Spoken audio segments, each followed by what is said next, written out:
Snacks आणि नमकीन उद्योगात एक गोष्ट नेहमीच ऐकायला मिळते. 80% विक्री फक्त 20% उत्पादनांमधून होते. हो. आणि याच कारणामुळे बहुतेक सेल्समॅन तेच 20% जे वेगाने विकले जाणारे आयटम आहेत तेच विकत राहतात. बरोबर. कारण ते सोपं आहे, सुरक्षित आहे आणि यातून टार्गेट लवकर पूर्ण होतं की नाही. अगदी. पण यामुळे एक चक्रव्यूह तयार होतो. जे विकलं जातंय तेच विकलं जातं आणि बाकीची उत्पादनं गोदामात पडून राहतात. हो. आणि इथेच मला एक प्रश्न पडतो, मग त्या बाकीच्या 80% उत्पादनांचं काय होतं? ती खरंच टाकाऊ असतात का, की त्यांना कधी संधीच मिळत नाही? हाच खरा प्रश्न आहे. आज आपण याच प्रश्नाच्या मुळाशी जाणार आहोत. आमच्याकडे the science of range selling म्हणजेच विक्रीच्या विविधतेचं शास्त्र यावर आधारित काही अभ्यासपूर्ण साहित्य आहे. आणि त्या साहित्यातलं एक वाक्य मला खूप महत्वाचं वाटतं. कोणतं? उत्पादने आपोआप विकली जात नाहीत, ती विकायला लावली जातात. आजच्या आपल्या चर्चेचा हाच मूळ आधार आहे. आपण हे समजून घेणार आहोत की नवीन उत्पादन बाजारात यशस्वी कसं करायचं. चला तर मग हे सोपं करून समजून घेण्यासाठी आपण एका गोष्टीपासून सुरुवात करूया. या साहित्यात सुरेश नावाचे एका सेल्समॅनचं उदाहरण दिलंय. सुरेश एक मेहनती सेल्समॅन होता, पण त्याची एक सवय होती.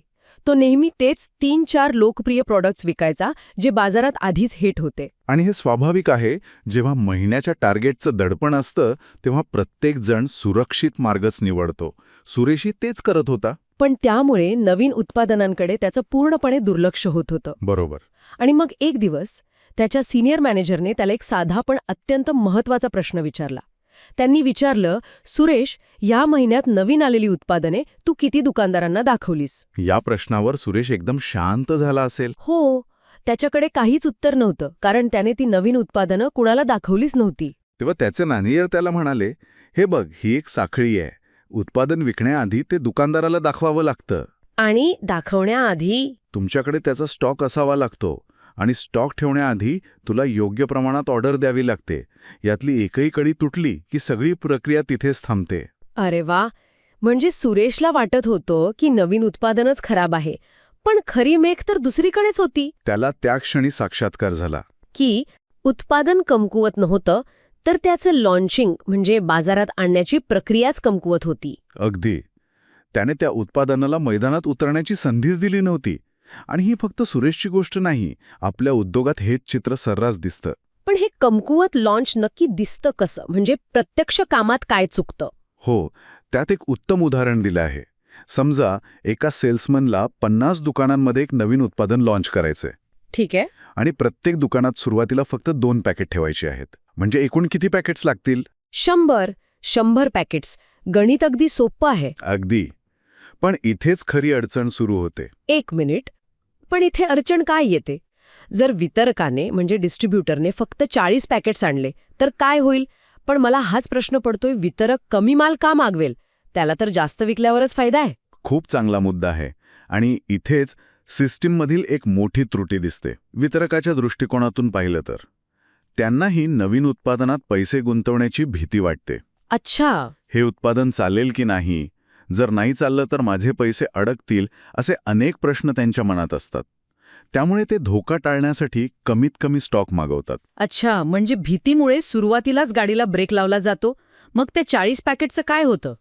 ते 40 पॅकेट म्हणजे फक्त 20 दुकानांमध्ये लॉन्च होऊ शकतं. आणि बाकीची 30 दुकानं? ती ते उत्पादन कधी पाहणारच नाहीत.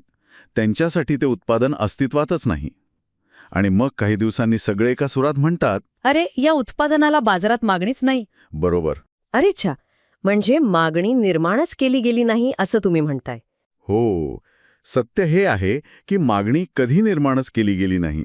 उत्पादनाला स्वतःला सिद्ध करण्याची संधीच मिळाली नाही. हे तर पूर्णपणे वेगळा दृष्टिकोन आहे. मला वाटलं होतं की उत्पादनाची चव किंवा जाहिरात महत्वाची असते, पण इथे तर खेळ सुरू होण्याआधीच संपतोय. अगदी.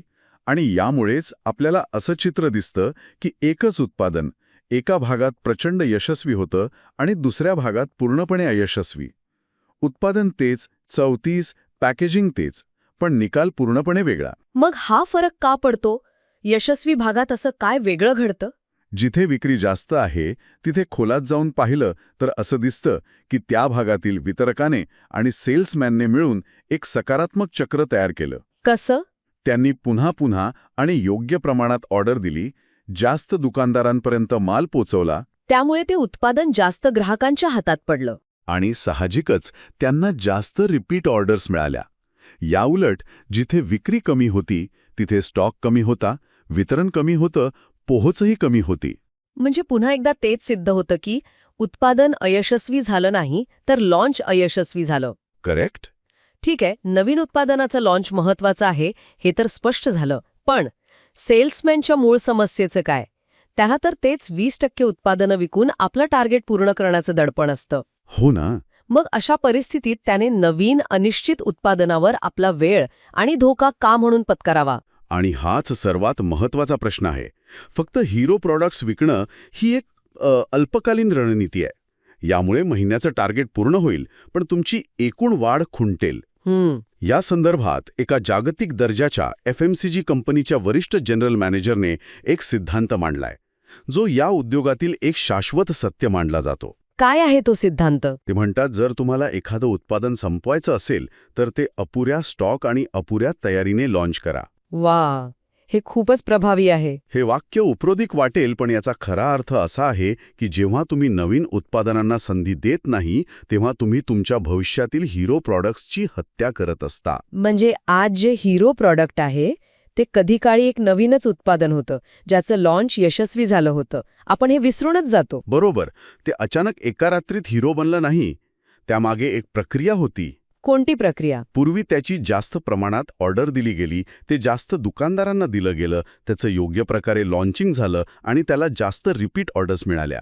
यात कोणतीही जादू नाही. फक्त योग्य लॉन्च आणि योग्य प्रयत्न आहेत. हो. हे समजायला थोडं जड वाटतंय. या साहित्यात याला सोपं करून सांगायला काही उदाहरण आहे का? हो. एक खूप सोपं आणि प्रभावी उदाहरण आहे पालक मुलगा उदाहरण. ओके. कल्पना करा, एका घरात पालकांनी मुलाला गणिताचं पाठ्यपुस्तकच आणून दिलं नाही. त्यामुळे मुलाने अभ्यास केला नाही आणि त्याला परीक्षेत कमी गुण मिळाले. आता पालक कोणाला दोष देणार? साहजिकच मुलाला. ते म्हणतील की तो हुशार नाही, तो अभ्यास करत नाही. बरोबर. पण सत्य काय होतं? सत्य हे होतं की मुलगा हुशार होता, पण पुस्तकच त्याच्यापर्यंत पोहोचलं नव्हतं. अगदी. त्याला अभ्यास करण्यासाठी आवश्यक साधनच मिळालं नव्हतं. स्नॅक्स नमकीन उद्योगातही अगदी हाच नियम लागू होतो. किती समर्पक उदाहरण आहे. म्हणजे मानसिकता बदलण्याची गरज आहे. हो.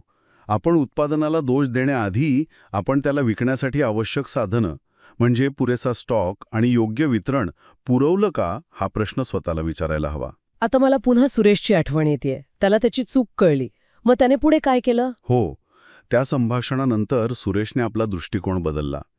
पुढच्या वेळी जेव्हा कंपनीने एक नवीन उत्पादन आणलं तेव्हा सुरेशनं सर्वात आधी आपल्या वितरकाशी बोलून 100 पॅकेट्सची ऑर्डर निश्चित केली. आणि त्याने 50 दुकानांचं लक्ष ठेवलं. हो. आणि प्रत्येक दुकानात ते उत्पादन पोहोचवलं. आणि निकाल काय लागला? सुरुवातीला प्रतिसाद संमिश्र होता, पण त्याला आश्चर्य वाटलं की पहिल्याच आठवड्यात 50 पैकी 35 दुकानांमधून त्याला रिपीट ऑर्डर आली. काय सांगताय? हो. आणि 6 महिन्यांनी ते नवीन उत्पादन त्याच्या टॉप 10 विकल्या जाणाऱ्या उत्पादनांमध्ये सामील झालं होतं. हे तेव्हाच शक्य झालं जेव्हा त्याने उत्पादनाला एक प्रामाणिक संधी दिली. म्हणजे गोष्ट पुन्हा तिथेच येते की प्रयत्न महत्वाचे आहेत. तर मग या सगळ्या चर्चेचं सार काय? सेल्समन आणि वितरकांसाठी यातून काय शिकवण मिळते? यासाठी एक अतिशय महत्त्वाचं विक्री सूत्र आहे, जी या चर्चेची शार्प लाईन म्हणता येईल. आणि ते सूत्र काय आहे? ते सूत्र आहे अधिक उत्पादने, अधिक विक्री, अधिक नफा. अधिक उत्पादने, अधिक विक्री, अधिक नफा. हो. जो सेल्समन आपल्या बॅगेत उत्पादनांची पूर्ण रेंज ठेवतो आणि ती दुकानदाराला दाखवतो, तो साहजिकच पूर्ण उत्पन्न मिळवतो. म्हणजे फक्त काही निवडक घोड्यांवर पैज लावण्याऐवजी संपूर्ण टीमला मैदानात उतरवायचंय. अगदी बरोबर.